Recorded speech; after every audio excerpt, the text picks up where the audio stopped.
ओ मुख्तार, ओ मुझे लगता है शिया वालों के घर इस दफा 6 महीने पहले ही मुहर्रम का चांद नजर आ गया है, जो इनके घर से रोने की आवाजें आ रही हैं। वैसे बड़ी अफसोस की बात है, इंसान को हर वक्त मजाक के मूड में नहीं रहना चाहिए। वो हमारे हमसाए हैं और हमें जाकर उनकी खबर लेनी चाहिए। आखिर उनके घर से रोने की आवाजें आ क्यों रही हैं?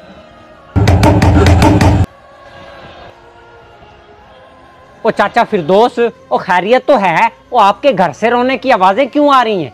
पुत्र, आज हमारे नबी करीम सल्लल्लाहु अलैहि वसल्लम की बेटी फातिमा की शहादत है।